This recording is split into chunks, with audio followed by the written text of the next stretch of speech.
대해서 좀 한번 되짚어보는 시간을 갖겠습니다.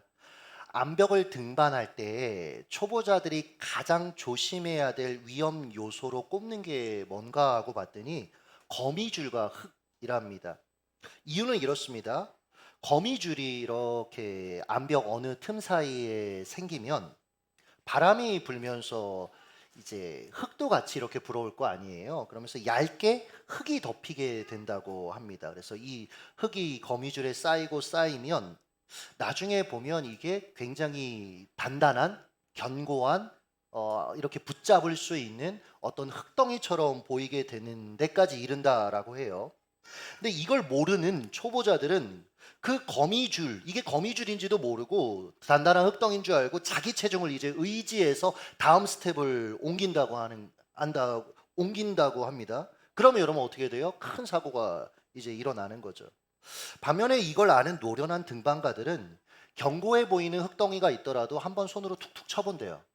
이게 진짜 흙덩인지 아니면 거미줄에 흙이 그냥 쌓인 건지 위장된 건지 그걸 알아보려고 툭툭 한번 쳐본다라는 거예요.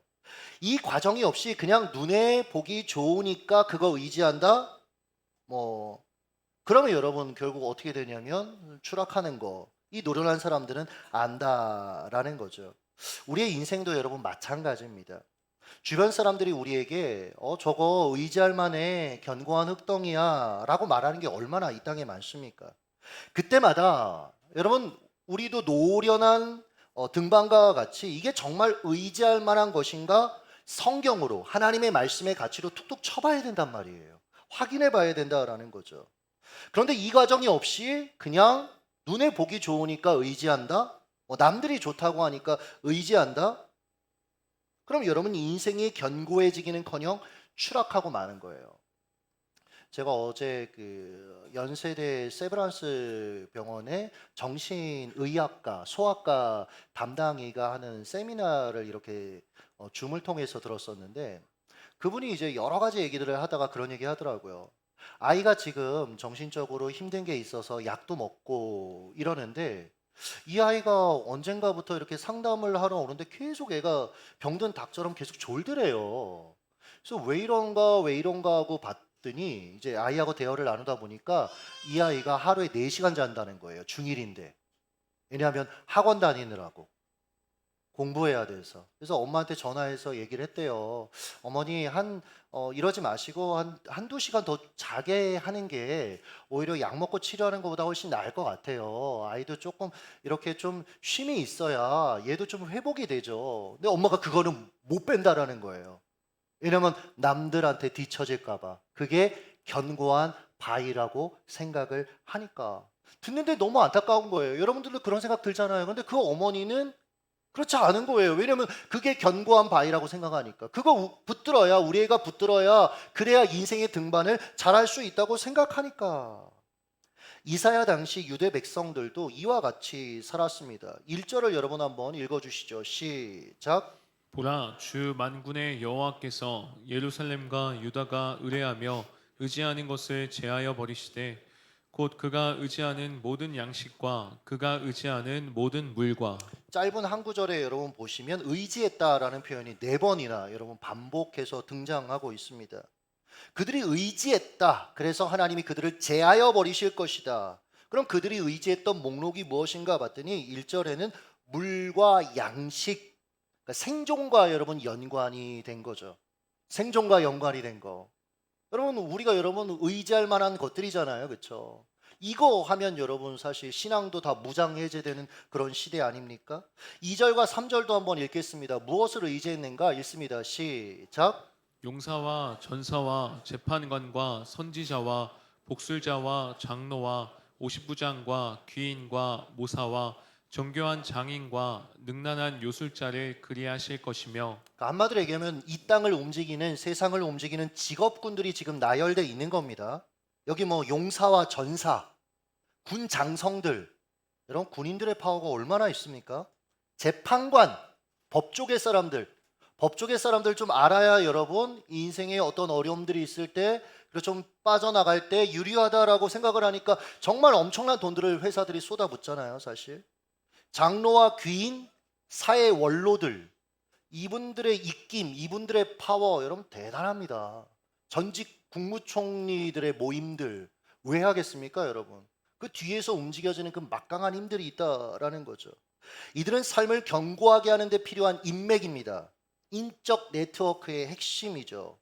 복잡한 문제도요, 이 사람들이 서로 전화 몇 통하면 여러분 해결되는 일들이 정말 이 땅에 많습니다. 실제로 한 공공기관에서 있었던 일인데 직원 출신 중에 사장이 되신 분이 있어요. 그러니까 조직이 굉장히 이분이 발탁됐을 때 기대했답니다. 왜냐하면 우리 출신이고 그리고 우리의 모든 상황들을 잘 알고 그러니까 굉장히 회사가 좀 발전해 가겠구나. 근데 바로 그 밑에서 이제 부사장을 하셨던 분이 이런 얘기를 하더라고요. 한계가 있더래요. 뭐냐면 정치인이나 아니면 이제 위에서 이렇게 내려보내는 분들은 무슨 문제가 생기면 본인들끼리 전화해서 행정 절차 없이 그냥 빠르게 문제를 풀어간다는 거죠. 근데 이 행정 쪽으로 쭉 그 출신으로 오신 분은 이 인맥이 없는 거예요. 이 힘이 없는 거예요. 그래서 밑에 사람들이 문제를 풀 때 너무 어렵더라라는 얘기를 하더라고요. 그러니까 여러분 세상 돌아가는 거 잘 아는 사람들 이런 것들을 여러분 다 자기 삶에 이렇게 포진시키는 거죠. 과거에 제가 아는 어떤 사업가는요, 사이 하나는 판사, 사이 하나는 목사, 왜 목사는 왜 들어가는지 잘 모르겠어요. 하나는 의사 이렇게 두더라고요. 왜요? 세상을 살려면 이런 영역들의 사람들이 필요하다는 걸 아는 거죠. 세상은 여러분 이런 거 의지하며 사는 겁니다. 우리보다 여러분 훨씬 위에서 그런 것들을 여러분 붙들고 살아요. 자, 오늘도 무슨 얘기하다가 신문 한 면에 이렇게 기사 내는데 얼마 드는지 알게 됐어요. 2억 정도 들더라고요. 신문 한 면에 이렇게 딱 기사를 내고 싶으면 2억만 여러분 가져오시면 이제 거기에 이렇게 붙을 수가 있는 거예요. 그러니까 게임이 안 되는 거죠, 여러분. 그런 거대한 것들을 바라보면 세상이 그렇게 돌아가는 거예요. 그러니까 이걸 아는 사람들은 어떻게든 그러한 사람들과 사돈도 맺으려고 하고 관계도 맺으려고 애쓰는 거죠. 아이들도 그런 곳에 어떻게든 보내려고 애쓰는 거죠. 이런 장치들이 내 인생을 지켜줄 거야. 우리 아이들의 인생을 지켜줄 거야. 이렇게 믿는 거죠. 그런데 안타깝게도 하나님의 백성들도 이런 삶의 대열에 합류했단 말이죠. 이 유다 백성들을 향한 하나님의 말씀 아닙니까? 이사야를 통해서 너네 이렇게 살면 멸망해. 결국 그렇게 멸망했잖아요. 그리고 이것은 예수 그리스도 다시 오시는 그 마지막 날, 그때 어떻게 결국은 인생들은 될 것인가, 두 가지 관점 아닙니까? 근데 하나님의 백성들이 그렇게 사는 거예요. 그 대열에 합류하는 거예요. 왜요? 이렇게 사는 사람들이 잘 사니까요. 행복해 보이니까요. 잘 산다. 잘 산다라는 정의도 사실은 좀 다시 내려야 되는 것 같은데, 우린 돈 많이 번다, 좀 해외여행도 갈 수 있다, 윤택하다, 이런 걸 잘 산다고 얘기는 사실 잘 사는 거 아니잖아요. 그냥 부유한 거죠, 사실. 여러분 뭐 묵상 때도 말씀드렸고 제가 몇 번 말씀드렸던 것 같은데, 우리의 인생의 목적은 여러분 행복이 아닙니다. 행복을 추구하면 안 돼요. 행복해지는 것, 여러분 그게 우리 인생의 목적이 되면 안 됩니다. 결혼 왜요? 행복해지려고요? 그럼 불행해져요, 무조건. 정말 난 결혼했는데 너무 행복해요. 그러면은 일단은 좀 데려와 봐야 돼요.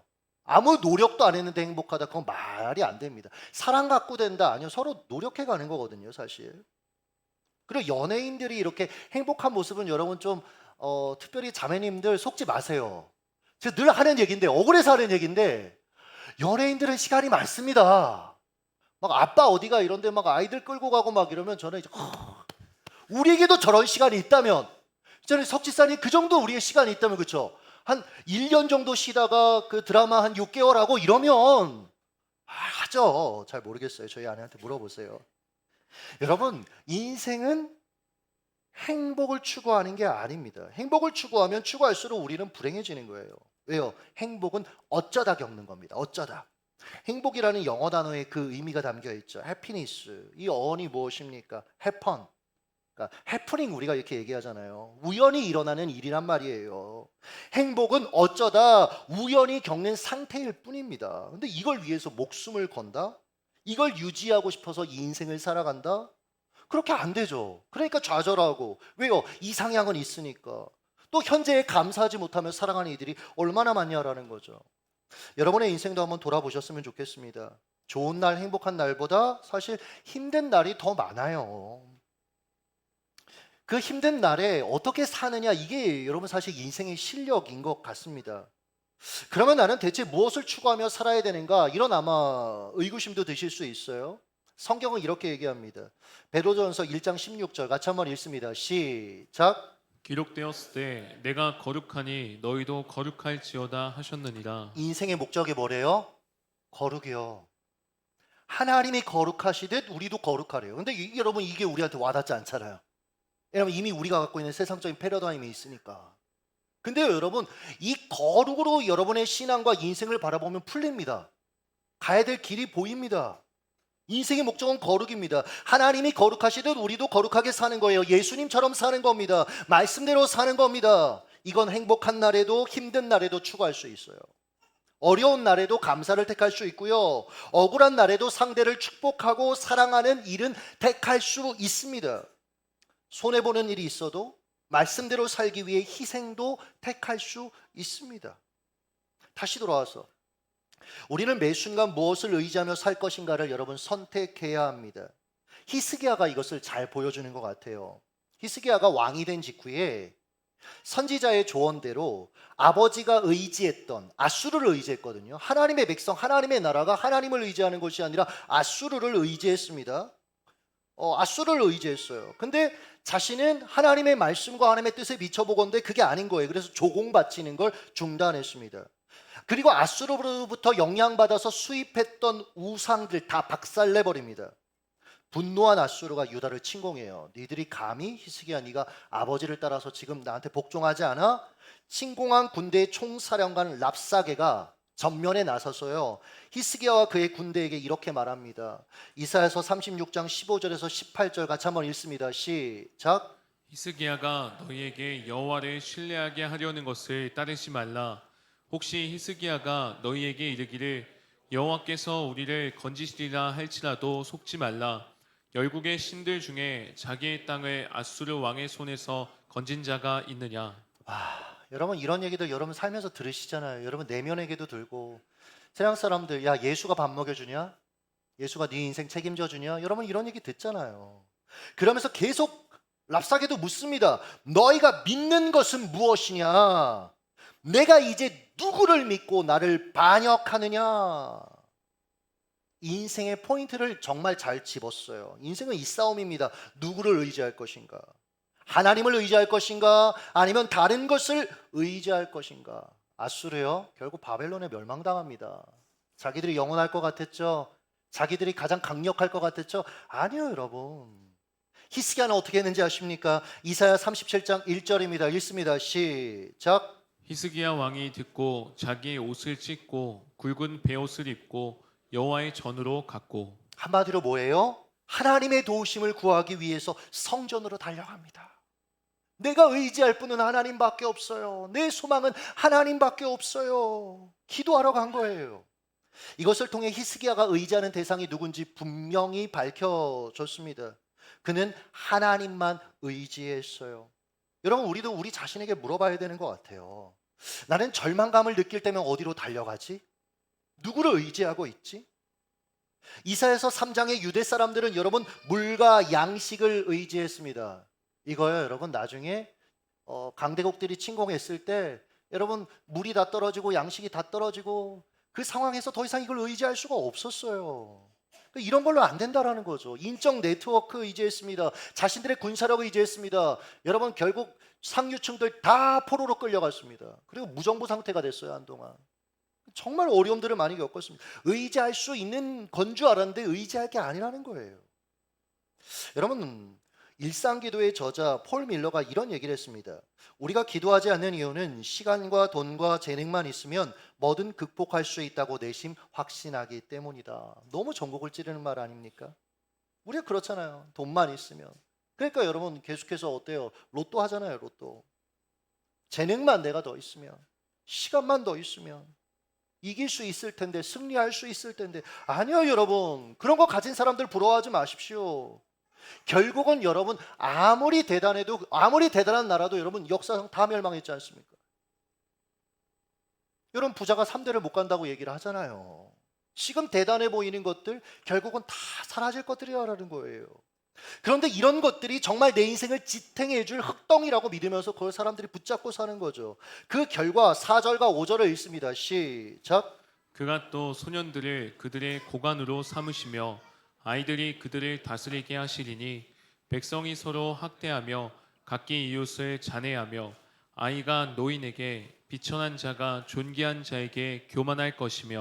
그렇죠, 여러분. 결국은 다 상류층들 끌려가면서 무정부 상태가 됐을 때의 모습을 미리 예언하시고 묘사하신 건데, 우리에게 적용하자면 하나님이 아니라 세상을 의지하면 크게 두 가지 현상이 일어납니다.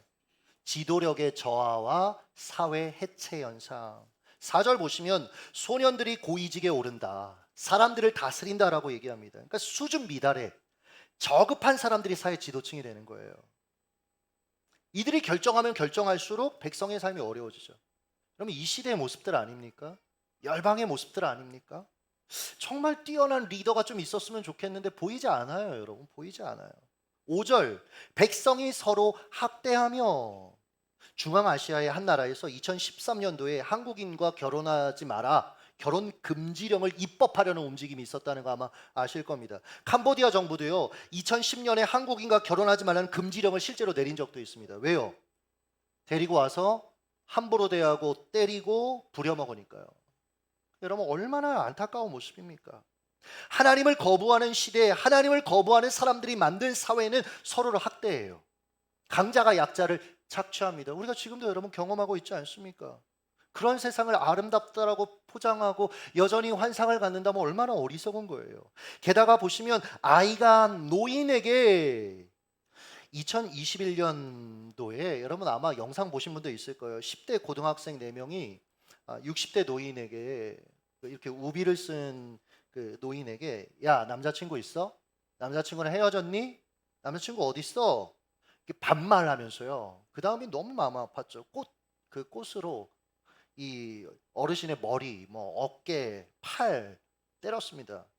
그리고 이제 마지막엔 담배 심부름 시키려고 했잖아요. 담배 사올 거야? 사줄 거야, 안 사줄 거야? 그것만 말해. 막 이런 식으로 얘기했단 말이에요. 그러니까 여러분, 이런 일들이 뭐 이 케이스만이 아니라 여러분 찾아보시면 정말 많죠. 그러니까 소망이 없는 상태입니다. 게다가 권력의 사유화 현상도 일어나요. 14절, 15절 한번 읽어주실래요? 읽습니다. 시작. 포도원을 삼킨 자는 너희이며 가난한 자에게서 탈취한 물건이 너희의 집에 있도다. 어찌하여 너희가 내 백성을 짓밟으며 가난한 자의 얼굴에 맷돌질하느냐. 가난한 자의 얼굴에 맷돌질을 하느냐. 하나님 보실 때 이런 모습이에요. 이렇게 끔찍한 행동들을 사람들이 하는 거예요. 힘이 있으면 하나님 주신 달란트로 알고 약자를 섬기는 데 사용해야죠. 근데 오히려 그 힘으로 가난한 자의 것을 빼앗고 자기의 이속을 챙기는 거예요. 여러분, 이런 일들 케이스 얘기하려면 너무 많죠.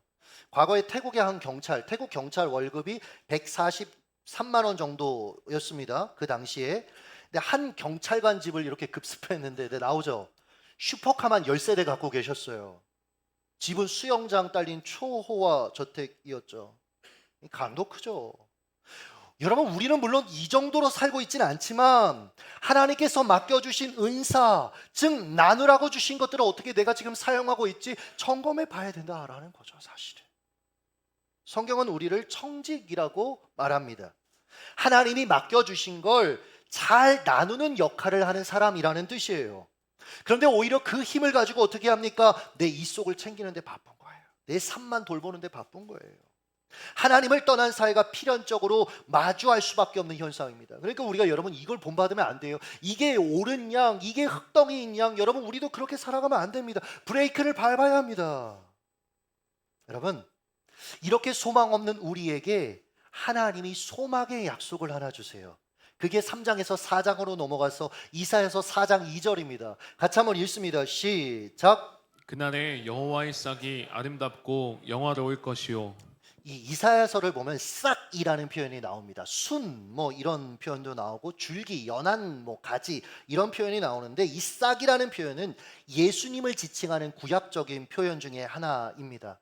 즉 그날 주님 다시 오시는 그날이 되면 하나님께서 탁월한 리더이신 예수 그리스도를 통해서 우리를 통치하고 다스리실 것이라는 거예요.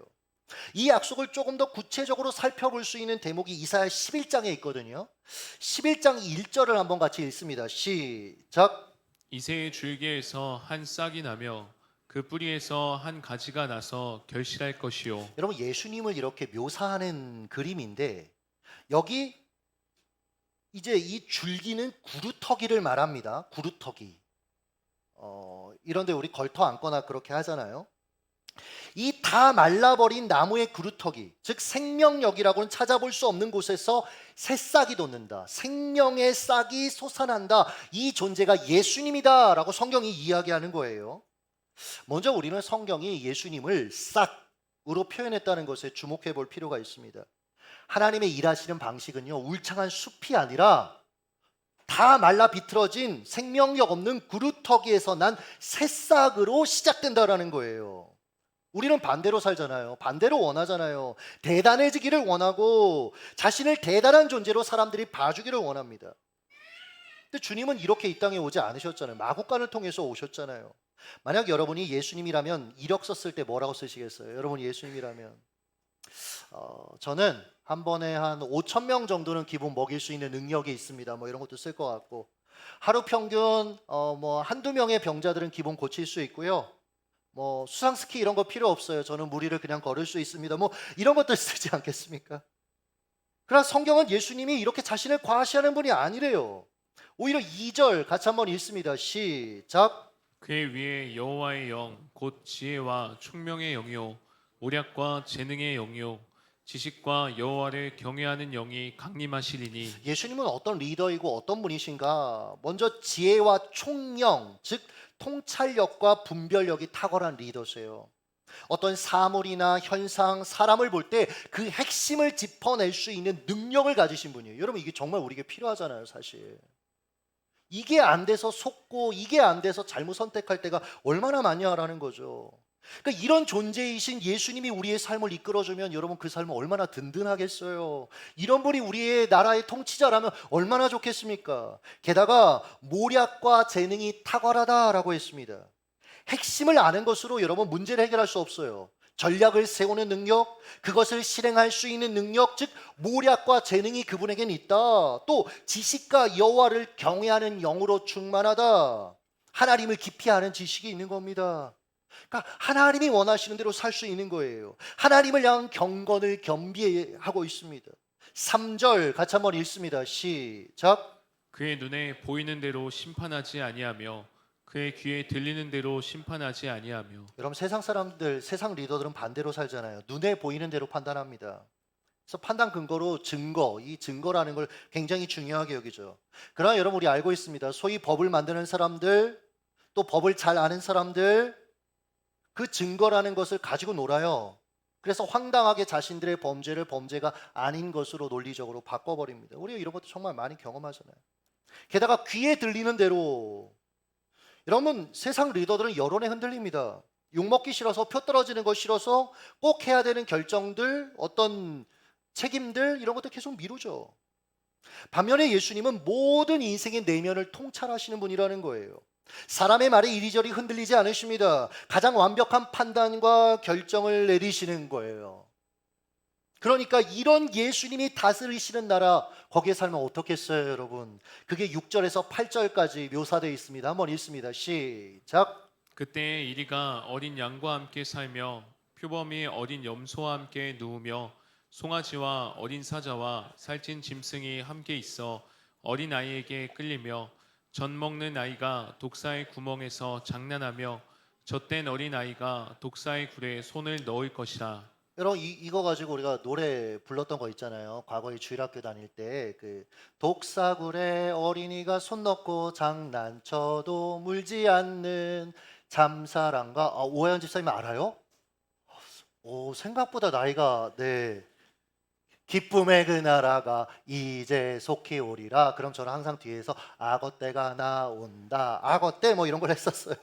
그럼 엄청 선생님한테 혼나고.